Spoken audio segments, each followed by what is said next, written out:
Welcome to your own channel Desi Khabren. Serial ये रिश्ता क्या कहलाता है में अब चारू को इंटर्नशिप वापस दिलाने के लिए अभीरा और बाकी घर वालों की कोशिशें सफल होते हुए नजर आने वाली हैं। जी हाँ दोस्तों, फाइनली दादी साहब अपनी ईगो को छोड़कर चारू को उसकी इंटर्नशिप करने की परमिशन देते हुए नजर आएंगी। अब फाइनली दादी साहब घर के सभी मेंबर्स की बात मानने वाली हैं और अपने घमंड को साइड में रखकर चारू को इंटर्नशिप और तो और जॉब करने तक की परमिशन देते हुए नजर आएंगी।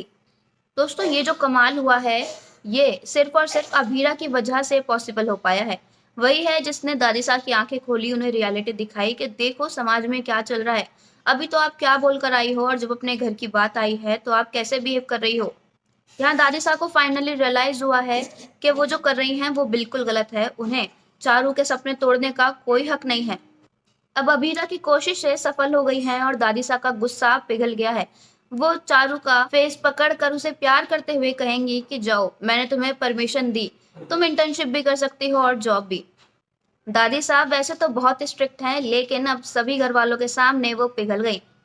दोस्तों, यहाँ चारू बहुत ज्यादा खुश हो जाने वाली है और अपनी जीत का सारा श्रेय वो अभीरा को देगी। वो कहेगी कि उसी की वजह से दादी साहब मान पाई। चारू यहाँ अभीरा से कहने वाली है कि भाभी, थैंक यू सो मच, आपने मेरा इतना साथ दिया। मैंने आपसे बदतमीजी की, अरमान भैया से बदतमीजी की, यहाँ तक कि उन्हें मैंने क्या क्या नहीं सुनाया, उनका दिल तक तोड़ दिया, लेकिन फिर भी आप लोगों ने मेरा साथ नहीं छोड़ा। मैं खुद के सपनों के लिए आवाज नहीं उठा पाई, लेकिन आपने मेरे लिए वो किया। आप मेरे लिए लड़े, उसके लिए बहुत बहुत थैंक यू। मैं आपको जितनी बार थैंक यू बोलूं उतनी बार कम है। आपने मेरे लिए जो किया है वो मैं तो खुद के लिए भी नहीं कर सकती। मैं आपका यह एहसान कभी नहीं भूल पाऊंगी। दोस्तों, यहाँ पोद्दार फैमिली अब खुशी से झूमते हुए नजर आएगी, क्योंकि अब शायद बड़ों ने भी बच्चों के हिसाब से एडजस्ट करना सीख लिया है।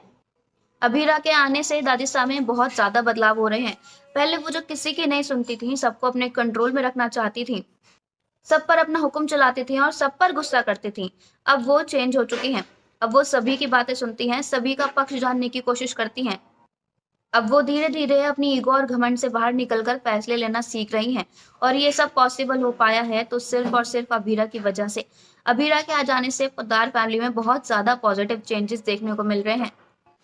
पूरी पोद्दार फैमिली में किसी में भी हिम्मत नहीं है कि वो दादी साहब के सामने कुछ जाकर कह सके और अपनी बात रख सके और तो और दादी साहब का डिसीजन चेंज कर सके। लेकिन ये चीज हमारी हिम्मत वाली अभीरा कर दिखाती है। अब सिर्फ अभीरा की वजह से ही दादी साहब ने अपना इतना बड़ा फैसला बदला है और चारों को काम करने की परमिशन दी है। ये सब अभीरा की वजह से ही पॉसिबल हो पाया है।